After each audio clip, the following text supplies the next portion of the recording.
Hello everyone, wishing you a wonderful day. Today we're going to dive into a gripping story of love, loyalty, and survival as we uncover whether Jack and Tu Tien can overcome the company's financial collapse after serious bridge construction violations left them unable to even pay the bank interest. Will love be enough to carry them through their darkest chapter? If you enjoy this story, don't forget to subscribe to the channel so you won't miss the next videos. The days after the bridge collapse passed like a long storm that refused to end. What had started as public outrage and police questioning quickly turned into something far more serious. The investigation tightened, new documents were pulled in, more testimonies were collected, and every missing signature, every altered approval, and every suspicious material record added more weight to the case. Jack had already been under pressure from every direction, but now the ground beneath him was sinking even faster. Then came the decision that changed everything. Jack was placed under temporary detention while the authorities continued their investigation into the bridge collapse. The news spread quickly, and it hit everyone around him like another heavy blow. At the company, the atmosphere turned colder than ever. The employees no longer spoke in worried whispers the way they had in the first days after the collapse. Now, they spoke with fear. Some were shocked that the case had gone this far. Some were already packing up quietly, afraid the company would not survive what was coming. Others simply sat in silence, as if no one knew what words were still worth saying. When Tu Tien heard the news, she felt like the air had been knocked out of her chest. For a few seconds, she could not even react. She just stood there, staring, trying to make sense of the words she had heard. Temporary detention, investigation, bridge collapse, Jack. The words didn't feel like they belonged together, and yet they did. The man she loved, the man who had spent months carrying the company on his back, had now been locked inside a case that seemed to be getting darker every day. She rushed to find out more, but every answer she received only made her more uneasy. The authorities believed the violations tied to the construction process were serious enough that Jack needed to remain in custody while the investigation continued. Even if there was still no final conclusion on every detail, the collapse of a bridge was not a small matter. Public safety had been involved. Too many questions remained unanswered. And until those questions were cleared up, Jack would not be allowed to walk free. That night, Tu Tien barely slept. She sat alone in the dim light, her thoughts running in circles. Every time she closed her eyes, she saw Jack's face. She thought about him sitting in a cold room, being questioned again and again. She thought about the exhaustion in his eyes, the guilt he carried, the way he always tried to protect everyone else even when he was breaking inside. And now, with him detained, she felt the full weight of how alone he must be. But as hard as it was to think about Jack, something else had also been weighing on her. For the past few days, her body had felt strange. She had been more tired than usual. Some mornings, she felt lightheaded. She had no appetite one moment, then sudden nausea the next. At first, she had thought it was just stress. After everything that had happened, the collapse, the scandal, Jack being taken in for questioning, the endless fear, it seemed natural that her body would be reacting badly. Still, something in her heart told her not to ignore it. The next morning, after another sleepless night, Tu Tien finally went to the clinic. She sat quietly in the waiting area, her fingers clasped together, her mind still tangled in fear about Jack. Even as nurses moved around and other patients came and went, she could not stop thinking about the detention order, about how serious things had become, about what might happen if the investigation turned even harsher. Part of her almost wanted to leave before her name was called. She felt as though she could barely carry one burden already, let alone another unknown one. But then the nurse called her in. The examination felt longer than it really was. Tu Tien answered questions, listened carefully, and tried to steady herself. When the doctor finally looked at her and spoke, the words seemed to arrive from far away. "Congratulations, the doctor said gently. "You pregnant?" For a moment, Tu Tien just stared. Pregnant?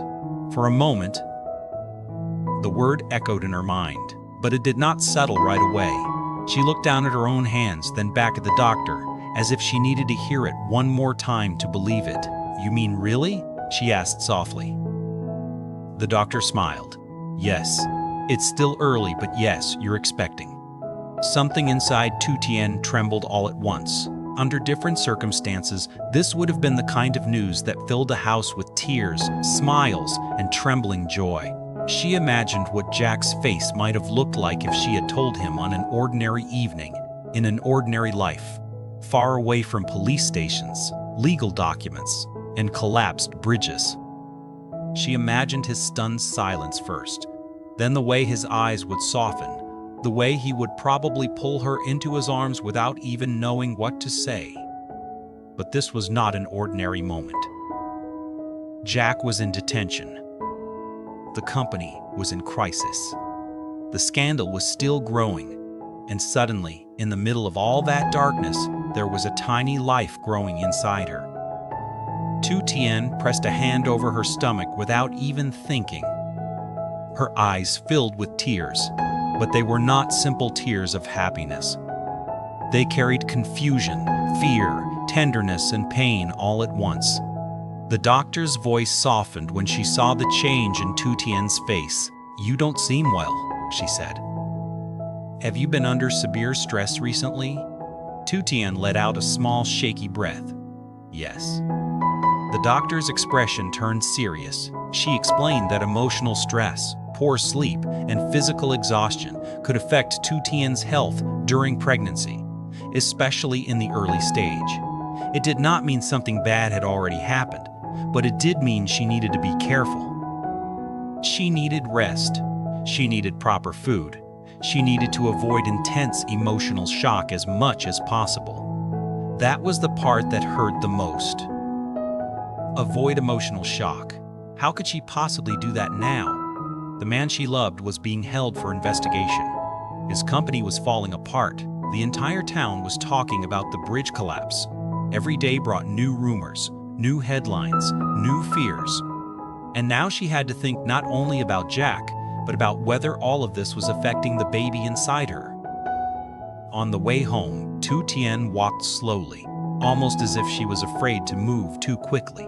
One hand kept drifting down toward her stomach again and again. She still could not fully process the truth. A child, Jack's child, their child. The thought should have brought peace. Instead, it came wrapped in fear. What if the stress became too much? What if her body, already shaken by everything that had happened, could not handle it? What if her tears, her sleepless nights, and the constant pressure around her somehow reached the tiny life growing inside her? She had never felt so full of love and fear at the same time. That evening, she sat alone for a long time before deciding whether she should tell Jack. Part of her wanted to keep it to herself for now. Not because she wanted to hide it, but because she knew how much he was already carrying. If she told him while he was still in detention, would it give him strength? Or would it only bring him more pain, knowing he could not be there beside her, could not take care of her, could not even place a hand over her stomach and feel that moment with her? But another part of her, Dina. Ew, he had the right to know. This child belonged to both of them. And maybe, just maybe, in the middle of everything breaking apart, this news could become the one fragile light neither of them expected. When she was finally allowed to see Jack again, the moment felt even heavier than before. He looked tired, more tired than she had ever seen him. His face had grown sharper with stress, and his eyes carried that same quiet exhaustion she had seen since the bridge collapse. But when he looked at her, there was still the same concern in him, the same instinct to think of her before himself. Tu Tien, he said softly, you shouldn't keep coming here like this. You need rest.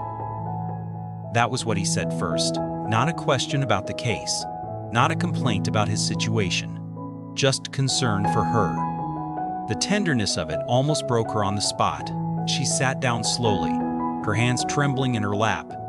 "Jack," she said, and her voice was already shaking. "I need to tell you something." Jack's face changed immediately. He leaned forward slightly, the worry in his eyes growing deeper. "What is it? Are you all right?" Tu Tien swallowed hard. For a second, she could not get the words out. Her eyes filled with tears before she even began. Then, with one hand unconsciously resting against her stomach, she finally whispered the truth. "I'm pregnant." Jack went completely still. For a moment, he looked at her as if he had forgotten how to breathe. The noise around them faded.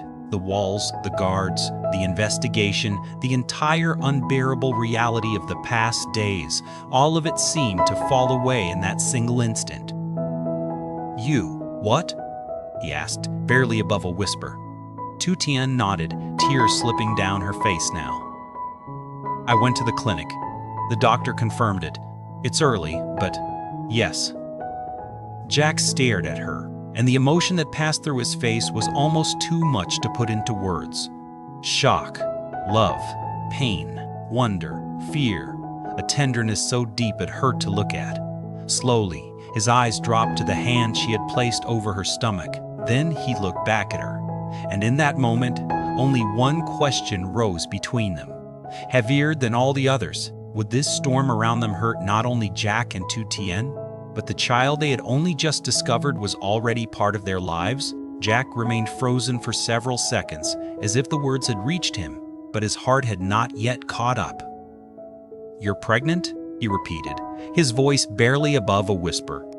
Tu Tien nodded, tears still slipping down her cheeks. One hand rested protectively over her stomach, almost instinctively now, as though she had already begun shielding the tiny life inside her from everything happening around them. Jack looked at her hand, then back at her face. In another time, in another life, this would have been the kind of moment that changed everything in the most beautiful way. He should have been standing beside her, holding her shoulders, laughing in disbelief, asking too many questions at once. He should have been there to see her smile through tears, to place his hand over her stomach, to let the happiness settle in naturally. Instead, there was a table between them, a guarded room around them, and the weight of a criminal investigation hanging over every word. For a moment, Jack lowered his head, unable to speak. When he finally looked up again, his eyes were already filled with emotion. "Tu Tien." That was all he managed to say at first. Tu Tien tried to smile, but it trembled almost immediately. "I didn't know how to tell you," she said softly. "I wanted this to be a happy thing. I wanted to tell you in a way that was different, not here, not like this." Jack swallowed hard. "Since when?" "I only found out recently," she said. "The doctor said it's still early." Jack leaned back slightly, but not because he wanted distance. It was the kind of movement a person makes when the heart is too full and the body cannot hold still. He let out a slow breath and closed his eyes for 1 second. Then the joy that had flickered across his face was quickly shadowed by something much heavier. "Did the doctor say you're okay?" he asked. Tu Tien hesitated. That hesitation was enough. Jack's expression changed at once. "What did the doctor say?" Tu Tien looked down at her hands. "The doctor said I need to be careful. A lot of stress, poor sleep, too much emotional shock. It can affect my health, especially now." Jack's face tightened. "And you've had all of that," he said quietly. Tu Tien did not answer because they both knew it was true. Since the bridge collapsed, she had barely rested. She had lived inside fear, inside headlines, inside whispers from the town, inside endless worry about him. She had cried until she had no strength left. She had collapsed once already, and now, on top of everything else, there was a baby. Jack stared at her, and for the first time since his detention, something close to panic passed through his eyes. "This is bad," he said, almost to himself. Tu Tien immediately shook her head. "No, don't say that." "I'm not talking about the baby," Jack said quickly, his voice low but urgent. "I'm talking about everything around you. The stress, the pressure. Me being here, you carrying all of this alone." Tu Tien took a slow breath and tried to steady herself. "I'm not alone, but you are," Jack replied. And that hurt because he believed it. "You're the one outside dealing with everything. The lawyer, the company, the rumors, and now this too." For a second, neither of them spoke. The silence between them was full of things they both felt too deeply to say out loud. Joy was there, yes. A trembling kind of joy, but it was tangled up with fear in a way neither of them had imagined. Then Tu Tien leaned forward slightly and looked at him with quiet determination. "Listen to me," she said. "I'm scared too. I'm more scared than I've ever been. But this baby is here now, and that means we cannot fall apart." Jack's eyes stayed on hers. "I know you feel guilty," she continued softly. "I know you're blaming yourself for everything, but right now, I need you to hold on. Not just for you, not just for me, for our child too." That sentence seemed to strike something deep inside him. Our child. Jack lowered his gaze again, and when he spoke, his voice was rough with emotion. "I should be the one taking care of you." Tu Tien's eyes filled again. "Then do that by staying strong." Jack let out a slow breath, but the conflict in his face did not disappear. The truth was too painful. He wanted to protect her, but he could not even stand up and walk out beside her. He wanted to make sure she ate, rested, smiled, and stayed calm, but he was trapped inside a case that kept tightening around him. The helplessness of it pressed on him harder than the detention itself. "What if this affects the baby?" he asked quietly. It was the question both of them had been carrying from the moment she sat down. Tu Tien looked down at her stomach and placed her hand there again. "I don't know," she admitted.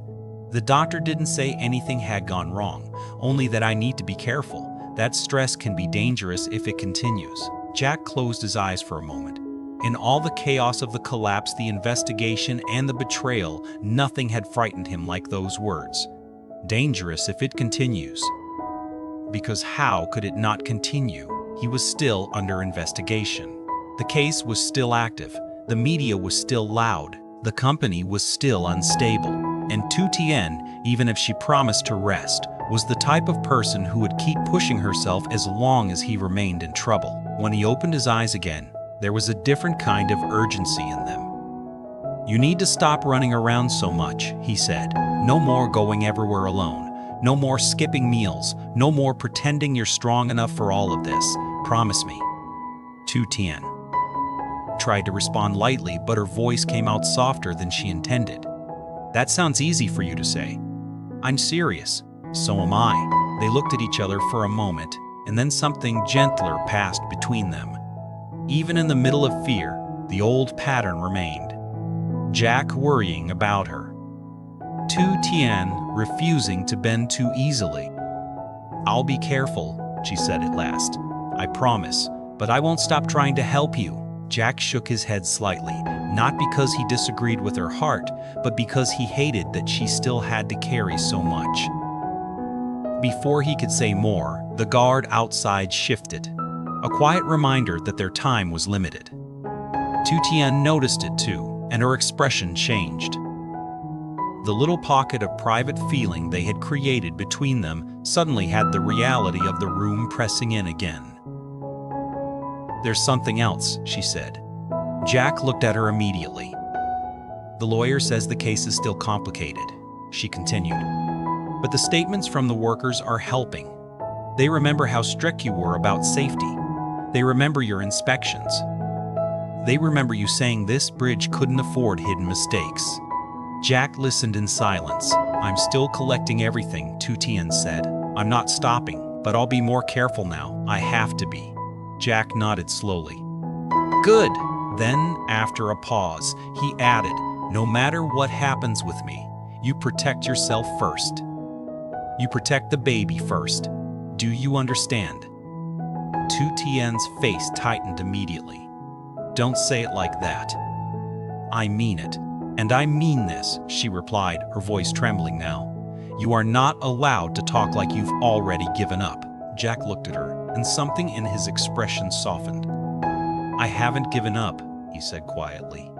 "Then don't sound like it." For the first time since she had entered the room, the faintest hint of a real smile touched his face.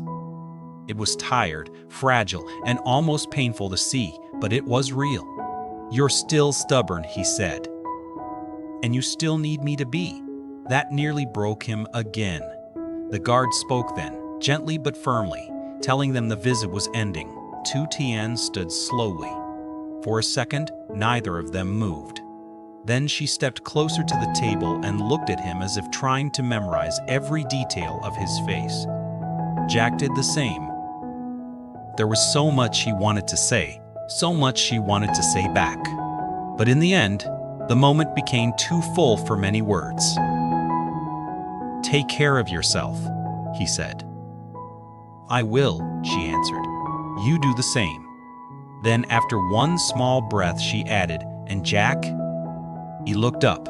"We are going to get through this, the three of us." Jack stared at her. The three of us. It was the first time the future had been spoken aloud that way. Not just him, not just her, but the child already quietly changing everything. When Tu Tien finally turned and walked away, Jack remained seated long after she was gone, his eyes fixed on the door she had disappeared through. The room felt just as cold as before. The investigation was still there. The case was still dangerous. Buck's actions still hung over everything. Nothing had been solved. And yet, something had changed. The fear had not gone away. But now it carried something else beside it. A reason to endure. Outside, Tu Tien stepped back into the harsh daylight with one hand resting lightly over her stomach. Her heart was still heavy, but it no longer held only fear. There was love there now in a new form, fragile but undeniable. And as she walked forward, protecting both her hope and her pain, one question stayed with her more strongly than ever. Could she keep herself and the baby safe while fighting to bring Jack back home? Or would this storm test all three of their lives in ways she had not yet imagined?